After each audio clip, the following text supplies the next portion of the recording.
Assalamualaikum warahmatullahi wabarakatuh. Perkenalkan, nama saya Fariki Raja Saputra. Saya Arifan Liwagiono. Kami dari kelompok 2 ingin menjelaskan tentang subnetting dan cara perhitungannya. Pertama, saya akan menjelaskan tentang subnetting. Apa itu subnetting? Subnetting adalah proses membagi suatu jaringan besar menjadi subjaringan yang lebih kecil. Apa masalahnya? Pertama, ada pemborosan IP. Pemborosan IP terjadi ketika jumlah IP dalam subnet jauh lebih besar dari jumlah host yang diperlukan. Penyebabnya, subnet max terlalu besar atau tidak menggunakan VLSM. Untuk dampaknya, IP address cepat habis dan efisiensi jaringan menurun. Yang kedua, ada kinerja jaringan, di mana kinerja jaringan di subnetting ini terjadi jika ukuran seberapa efisien atau cepat dan stabil jaringan setelah dibagi menjadi beberapa subnet. Untuk dampak negatifnya, jika disalah konfigurasikan, maka beban router meningkat, koneksi antar subnet bisa terganggu. Yang ketiga di sini ada organisasi dan juga keamanan. Organisasi di sini berarti cara pengelompokan dan pengaturan jaringan menggunakan subnet agar lebih mudah dikelola dan efisien. Dengan subnetting, satu jaringan besar dibagi menjadi beberapa jaringan kecil atau subnet berdasarkan fungsi, lokasi, dan departemen. Dan yang terakhir ada keamanan di subnetting berarti upaya melindungi jaringan dengan memisahkan dan mengontrol akses antar subnet. Subnetting membantu mengisolasi lalu lintas jika satu subnet mengalami masalah atau gangguan. Subnet lain tetap aman. Maka keamanan ini akan mengamankan subnet lain agar tetap aman. Selanjutnya ada 3 komponen inti. Yang pertama di sini ada alamat IP. Alamat IP terdiri dari 32 bit yang dipisahkan menjadi network ID atau alamat jaringan dan host ID atau alamat perangkat spesifik di jaringan tersebut. Nah, apa itu 32 bit? 32 bit itu artinya panjang keseluruhan alamat IP. Nah, 32 bit ini dibagi menjadi 2 bagian, yaitu pertama ada network ID, di mana network ID ini menunjukkan letak jaringan dia berada. Terus yang kedua ada host ID, di mana host ID ini menunjukkan perangkat di jaringan itu. Yang kedua di sini ada subnet max, di mana penentu batas. Yang kedua di sini ada subnet max, penentu batas di mana bit 1 menandai network ID dan bit 0 itu menandai host ID. Yang digunakan router untuk membedakan segmen. Yang terakhir ada subnetting, proses meminjam bit dari host ID atau mengubah 0 menjadi 1 untuk menciptakan subnet ID baru yang dipresentasikan menggunakan notasi CDR. Contohnya /26. Selanjutnya ada 2 rumus kunci subnetting. Yang pertama, rumusnya itu menentukan jumlah subnet, yaitu rumusnya 2 pangkat n. Nah, nilai pangkat n ini adalah jumlah bit yang dipinjam, dan rumus yang kedua menentukan jumlah host per subnet, di mana rumusnya 2 pangkat n dikurangi 2. Nah, untuk keterangannya di sini dikurangi IP network dan IP broadcast. Selanjutnya akan dilanjutkan oleh teman saya.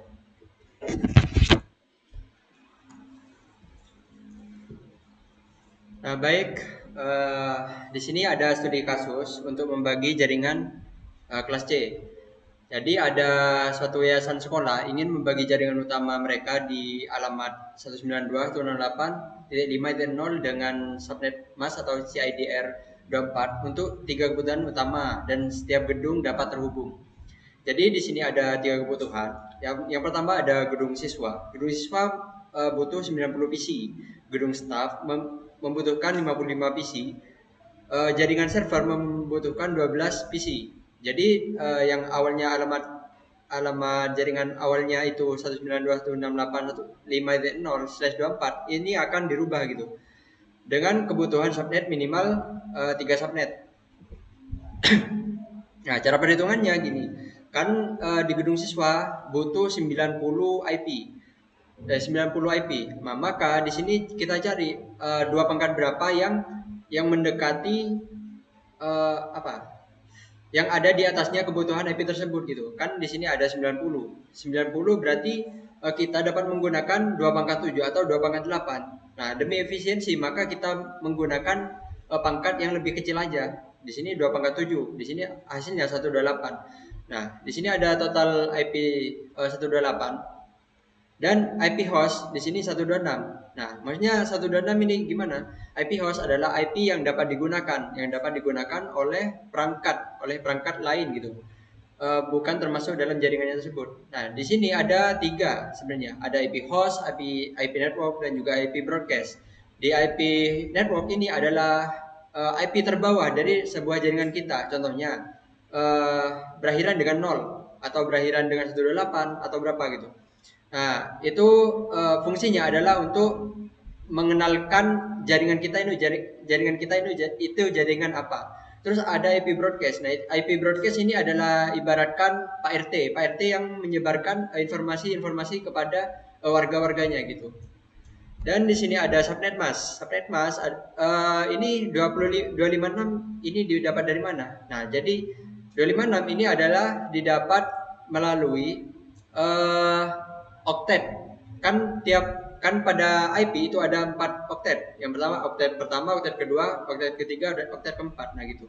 Nah itu jika full maka itu tulisannya 255, 255, 255, 255. Nah maka di sini jika kita menggunakan subnet mask atau /25, maka kita harus mengurangi dengan total IP gitu. Jadi di sini akhirnya 128. Maka subnet mask di sini 255, 255, 255, 128 gitu. Jadi ada 128 yang bisa digunakan gitu. Dan untuk di gedung staff, di sini juga sama rumusnya seperti tadi. Kita mencari IP apa ya? 2 pangkat berapa sehingga ada di atasnya dan paling mendekati dari kebutuhan yang kita miliki, yang kita butuhkan. Contoh tadi di gedung staff itu butuh 55. Maka 2 pangkat 5 tentu nggak bisa. 2 pangkat 5 kan hasilnya 32. Maka itu tidak memenuhi.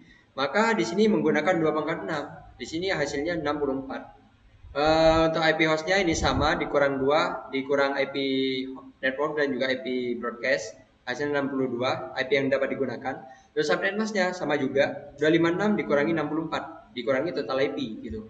Dan 192 ini adalah representasi dari si IDR/26. Dan untuk jaringan server karena cuma butuh 12 IP, maka di sini cukup menggunakan 2 pangkat 4. 2 pangkat 4 dengan total IP dan IP host 14. Kan itu udah termasuk cukup, walaupun 2 di situ masih bisa digunakan atau kosong gitu kan butuhnya cuma 12 gitu. Dan subnet masknya menggunakan 240 karena 256 dikurangi 16 sama dengan 240 gitu. Nah, di sini hasil pembagian subnet. Nah, ini ada gedung siswa, gedung staff dan jaringan server. Nah, jumlah host maksimal ini ada 128. Walaupun kita butuh 90 IP, maka ya sisanya itu sisa dari 128 ini dikurang 90 itu dapat digunakan oleh apa aja gitu. Misal oleh laptop mahasiswa, laptop siswa atau apa gitu. Itu dapat digunakan. Ada free IP di situ. Dan ya inilah. Ini broadcastnya seperti yang saya jelaskan tadi, dan juga network itu adalah IP paling bawah dari sebuah jaringan. Terus IP broadcast adalah IP paling atas dari sebuah jaringan. Nah, di gedung staff di sini ada networknya 128. Kenapa 128? Karena broadcastnya di sini adalah dengan network /25 di sini akan ada 128 IP. Maka dari 0 ke 128 itu akhirnya 127. Maka networknya di sini bisa dapat kita mulai dengan 128 di /26. Tapi kita akhiri dengan 128 ditambah 128 ditambah 64, maka akhirnya 191 gitu. Itu juga dengan jaringan server. Nah, ini apa siswa ke staff dan juga staff ke server. Nah, ini adalah IP yang kita butuhkan untuk menyambungkan menyambungkan IP kita dengan gedung siswa ke gedung staff, staff ke server gitu. Jadi kita butuh ini IP ini. Jadi ada router siswa dan router staff itu terhubung gitu, dan itu memiliki IP ini. Gitu. Lalu ini adalah contoh penerapannya. Nah, contohnya di sini. Yang pertama itu gedung siswa. Nah, gedung siswa di sini kita ibaratkan kita memiliki 90 PC di sini. 90 PC di gedung siswa.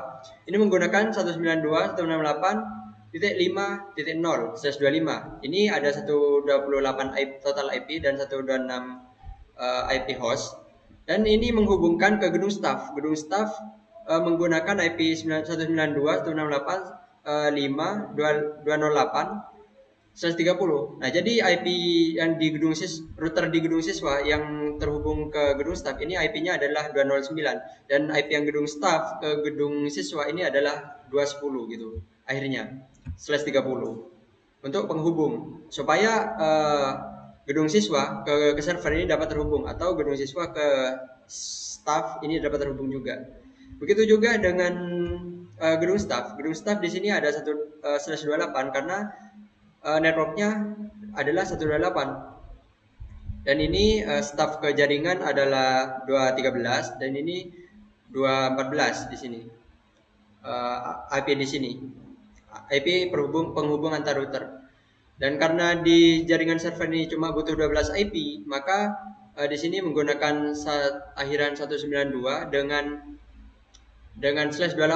/28 itu artinya 255.255.240 gitu. Gitu. Nah, ini adalah contoh penerapannya. Nah, kesimpulannya apa? Nah, jadi subnetting merupakan teknik untuk mengatasi keterbatasan dan pemborosan alamat IP dan juga meningkatkan kecepatan jaringan karena mengurangi lalu lintas broadcast. Lalu untuk mengontrol akses dan tata kelola jaringan yang lebih terstruktur. Jadi begitu saja mungkin penjelasan dari kami. Terima kasih.